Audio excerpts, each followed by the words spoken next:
नई बनी संसद की इमारत में लोकसभा और राज्यसभा के विशेष सत्र का आयोजन किया गया।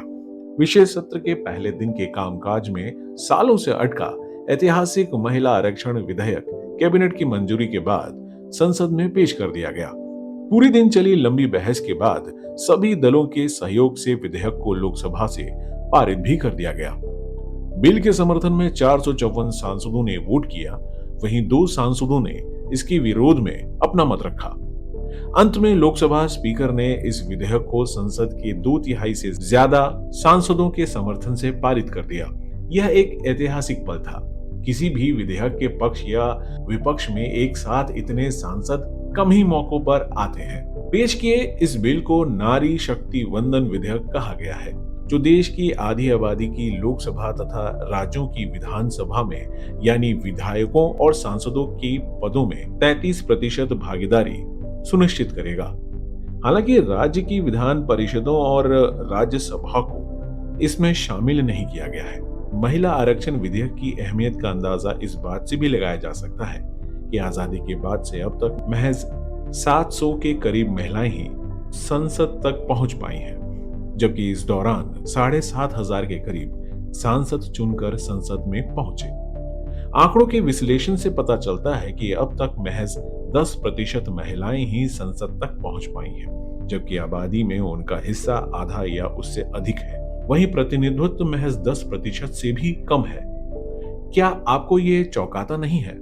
किसी भी लिहाज से महिलाओं की भागीदारी के बगैर प्रगति की उम्मीद हम नहीं कर सकते हैं। इन सब के बावजूद यह पहली बार नहीं है जब महिला आरक्षण विधेयक पेश किया गया हो।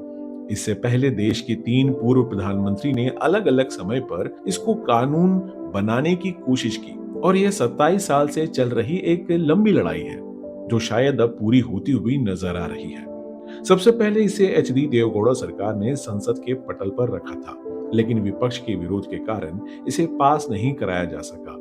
उसके बाद इसे अटल बिहारी वाजपेयी सरकार द्वारा संसद के पटल पर रखा गया, लेकिन तब आरक्षण के भीतर आरक्षण की मांग के चलते यह बिल पास नहीं कराया जा सका। इसके बाद साल 2010 में मनमोहन सिंह की सरकार ने इस विधेयक को पेश किया, जिसे राज्यसभा से तो पास करा लिया गया, लेकिन लोकसभा में विपक्ष के विरोध के कारण इसे पास नहीं कराया जा सका। अलग अलग समय पर हर दल अपनी सहूलियत के हिसाब से इसका समर्थन और विरोध कर चुका है। स्वतंत्रता, समानता और न्याय भारतीय संविधान के 3 मुख्य मूल आधार हैं।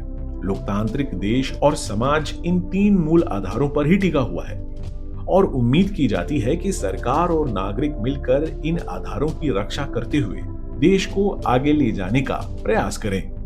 श्रोताओं, महात्मा गांधी कहते थे कि किसी लक्ष्य को पाने के लिए जरूरी है कि साध्य और साधन दोनों ही पवित्र हो, तब जाकर ही कोई काम सफल होता है। महिला आरक्षण विधेयक के साथ भी यही स्थिति है। इसका कारण है कि सरकार जिस विषय पर कानून बना रही है वो उसको तुरंत लागू भी नहीं कर पाएगी। महिला आरक्षण कानून को लागू करने के लिए जरूरी है जनसंख्या के ताजा आंकड़े उपलब्ध हो। दूसरा कारण है कि 2026 में लोकसभा और राज्य विधानसभाओं के लिए परिसीमन किया जाना, जिसके बाद मुमकिन है लोकसभा और राज्य विधानसभाओं में सदस्यों की संख्या बढ़ेगी, और या फिर ऐसा भी हो सकता है कि आबादी के हिसाब से उत्तर भारत में सीटों की संख्या ज्यादा हो जाए और दक्षिण भारत, जिसने जनसंख्या नियंत्रण पर बल दिया, उसको इसका खामियाजा कम सीटों की शक्ल में देखने को मिले। केंद्र की सरकार संख्या बल पर बनती है और मुमकिन है कि जो राजनीतिक पार्टियां दक्षिण में बेहतर प्रदर्शन नहीं कर पा रही हैं, वो उत्तर भारत के सहारे संख्या बल पर अपनी सरकार बनाने का प्रयास करें। इसीलिए इसे ताजा आंकड़ों के साथ लागू किया जाना जरूरी है और यह महिला आरक्षण कानून को लागू किए जाने में बड़ा रोड़ा साबित हो सकता है। आप जानते हैं कि 2021 में होने वाले जनगणना अभी तक शुरू नहीं हो पाई है। अंतिम बार जनगणना 2011 में कराई गई थी, जबकि 2023 का साल अपने आखिरी तिमाही में पहुंचने वाला है। अगले साल आम चुनाव है। जनगणना कराने से लेकर उसका विश्लेषण करने के बाद अंतिम आंकड़ों को प्रकाशित करने में 4 साल के लगभग समय लगेगा। ऐसे में यह कानून कब लागू होगा, इसके बारे में साफ तौर पर कुछ नहीं कहा जा सकता।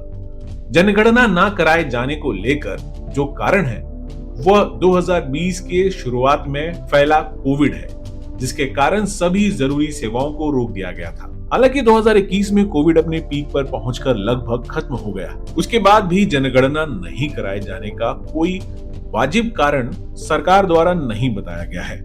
ऐसे में सवाल उठता है कि जिस कानून को तत्काल प्रभाव से लागू नहीं किया जा सकता, उसे विशेष सत्र में संसद के पटल पर लाने और उसे पारित कराने के पीछे मंशा क्या है? क्योंकि यही सरकार है जिसने कई बार ऐसे कानून बनाए और उन्हें लागू किया जिन पर थोड़ा सा रुक कर और सोच समझकर आगे बढ़ा जाना था। इसमें सीएए, एनआरसी, जम्मू कश्मीर को पूर्ण राज्य का दर्जा खत्म करने का कानून हो या फिर जीएसटी लागू करना, इन सभी को तत्काल प्रभाव से लागू किया गया। वैसे तो विपक्षी दलों ने महिला आरक्षण बिल को लेकर सरकार का समर्थन किया और इसे तत्काल प्रभाव से लागू करने की मांग भी की। कई दलों ने आरक्षण के भीतर आरक्षण की मांग करते हुए इसका समर्थन किया है। सवाल है कि जिस कानून को इतनी जल्दबाजी में लाया जा रहा है, उसे लागू करने के लिए पहले से कोई तैयारी क्यों नहीं की गई, या फिर यह केवल आगामी चुनाव में राजनीतिक लाभ पाने के दृष्टिकोण से किया जा रहा है? दोस्तों, आपको क्या लगता है कि महिला आरक्षण विधेयक को लागू करने में देरी का कारण क्या है? कहीं आपको भी तो ऐसा नहीं लगता कि सरकार इसे केवल अगले चुनाव में वोट पाने की जुगाड़ के तौर पर देख रही है? क्या संसद और विधानसभाओं में महिलाओं को आरक्षण मिल जाने से उनका सही मायनों में प्रतिनिधित्व तो बढ़ेगा? क्योंकि पंचायत में तो ये आरक्षण पहले से ही मौजूद है। जो भी हो, आप इस मसले पर क्या सोचते हैं? केवल कानून बनाने भर से ही उनको प्रतिनिधित्व मिल जाएगा? आप इस मसले पर जो भी सोचते हैं उसको रिकॉर्ड कीजिए अपने फोन में नंबर 3 का बटन दबाकर या फिर मोबाइल वाणी के ऐप पर ऐड का बटन दबाकर। आप भले ही इस मसले के पक्ष में हो या विपक्ष में, पर अपनी बात यानी अपनी राय जरूर रखें, क्योंकि हमारा मानना है बोलेंगे तो बदलेगा।